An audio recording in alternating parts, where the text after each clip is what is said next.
we wanted to talk about something that comes up quite often. Yes. And we wanted to sort of clear up this concept. And the thing that we're talking about is this concept that I hear out about getting your fertility check.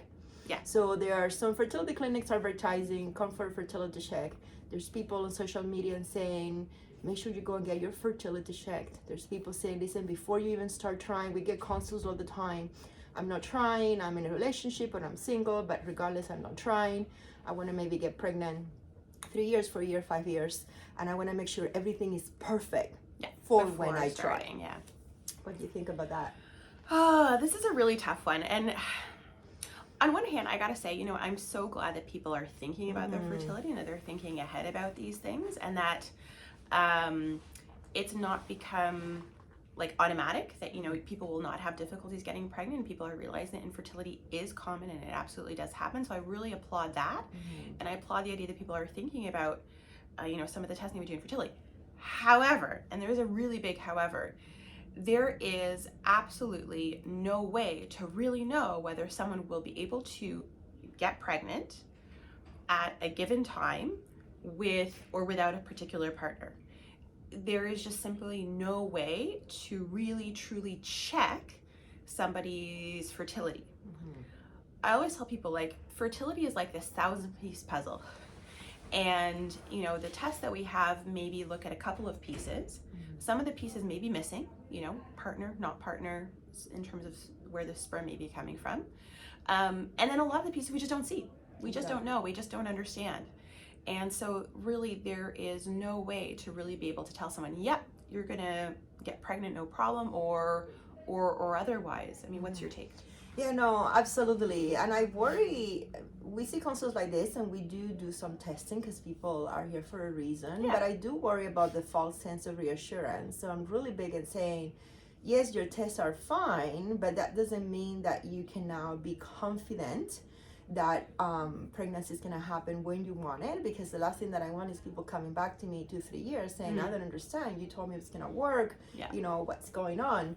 So I do worry very much about the false sense of reassurance that this concept of like, I got my fertility checked and everything is fine will give patients. So that's one thing to talk about. And the other thing is, the best way to interpret fertility tests is in the context of infertility. In other words, you can come for your tests and let's say there is a little polyp in the uterus. Let's say your AMH level, it's not 25, let's say it is 5 or 7, which is a little bit on the low end. Let's say you do a semen analysis and the motility is just a little bit off. The counts is like, let's say 10 million has supposed to be 50 millions. Then it's really hard to interpret that because there are lots of people with those kind of tests that have no problem getting pregnant. So it's one thing when you come to us saying, I've been trying for 2 years. Here is my semen analysis showing that it's 10 million versus 15 million. Here is my uterus showing a polyp and whatnot. Then you can say, okay, you've been trying for 2 years, nothing's happening. There's this test showing these results. These tests have meaning, they have value because you really have been trying and pregnancy hasn't happened, so let's address these results. But when you haven't been trying at all, I would have a really hard time telling somebody with a borderline semen analysis, oh my God, don't even bother trying, go straight to IUI, go straight to IVF. I would never say that. I would say, yeah, here are the results. These are all the things that you should be doing in terms of sperm, which we're going to be talking about in some future episodes or Instagram lives. But I wouldn't necessarily say, A, you can't get pregnant, or B, you need fertility treatment off the bat. So I think it's really important to understand the limitations. If we do a semen analysis and it's 0, then yes, I could say, okay, you saved yourself a year of trying. There is absolutely no sperm.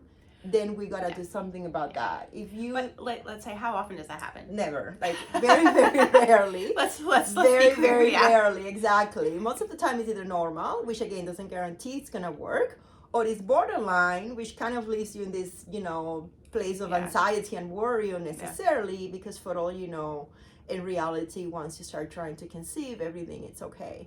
And that also brings into the questions I had to say. I was in a Facebook group the other day, And somebody was mentioning, I'm 38 and I'm thinking about fertility and I have a partner, I'm not really sure about him, like, my timeline, my clock is ticking. And then somebody said, oh, you don't worry, I was in the same shoes, I was 42, I decided to wait to be sure I was the right partner, and then at 43 I got pregnant right away, so don't worry, you're fine. Like, come on, and this is the problem, right? There is no way of telling who you're gonna be. So this 38-year-old woman could very well be as lucky and wait until she's 43 and then bam, first time, second time, third time, healthy live birth. It does happen, but you don't know if you're gonna be that person, and this is what we're talking about. There is no way of predicting who is gonna be that. Now, if you get to be to that 40, 41, 42, and you happen not to be the lucky one that gets pregnant instantaneously, and you're looking at fertility treatment, then that's where it becomes complicated, and the whole thing about age and fertility, and you can't reverse that.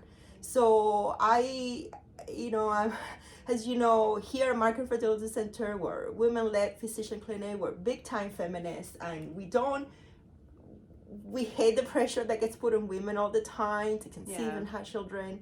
And I certainly wish it wasn't the case, but the reality, the biology is that, the clock is ticking, and that's why there are options like freezing your eggs and whatnot, which we can get into another time.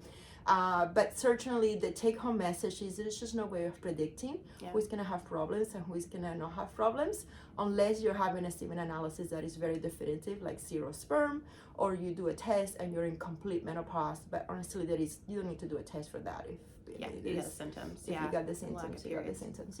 I think another really important thing to point out, though, is that none of these tests are static. So what I mean is that just because you have a test result that comes back a certain way now does not mean it's going to be the same even in a few months. Especially sperm tests. They are so variable over time. And so I've had lots of patients who come for a fertility check. We do a semen analysis. Again, maybe it's like so kind of borderline motility count, whatever. So we say, well, maybe this might cause issues, but let's repeat it. And so men make a whole new cohort of sperm about every 3 months. So we typically repeat the sperm test. I usually try for a month and a half to 2 months. And then it could be totally normal. And then they're like, well, how do we interpret that first sperm test? It's like, well, who knows? Could have just been truly just an off day, off week, whatever. Any kind of illness, whatever, fever that you had in the 3 months leading up to the sperm test can affect the outcome. And there is always just this variability too, and I think that that's a really hard one as well. And then this poor, couple, let's say in this case, may have been stressed to the max for 2 months, being like, oh my God, we're gonna have fertility issues, we're gonna need fertility treatment, how are we gonna do fertility treatment, how are we gonna pay for it, et cetera, et cetera. When really it was unnecessary to start with. This reminded me when I was back in the day when I started trying to build my family. It was in fellowship. I was training to become a fertility specialist. I was about 31, newly married, and me and my friend, of course, decided to get an AMH level together because that was the cool thing to do. That was silly, right? So mine was 26, which is very good, and hers was 3, which wasn't very good. And of course, she's freaking out, tears. I'm consoling her, all the things. Fast forward a couple of years, guess who has 5-year history of infertility, 5 IVF, 8 transfers? Me. Guess who got pregnant on the first try, the day she took out the IUD? She did. And then who got pregnant again right away, a year later? She did. So this really, and we still we're great friends, and we laugh about it all the time, but it really drives home the point that there is just no way of knowing. There's just no way. Along those lines, for myself, I have never checked my AMH. She does practice what she preaches. Because I know that, so a lot of people will patients will come to me and they'll say, oh, I really want to know my AMH, I want to know my egg reserve because I want to know my fertility, get my fertility checked, I heard about this test, whatever. And I say, listen, whether your AMH is high or low doesn't really predict whether you're going to get pregnant naturally or not. As well, like it's one single point in time. So just because your AMH, will say, is 26, at one point, doesn't mean it's always going to be high, and it might drop a lot over the course of the year or not at all. It's very unpredictable. Like we don't know every body is different, every AMH is different, every set of, you know, pair of ovaries are different.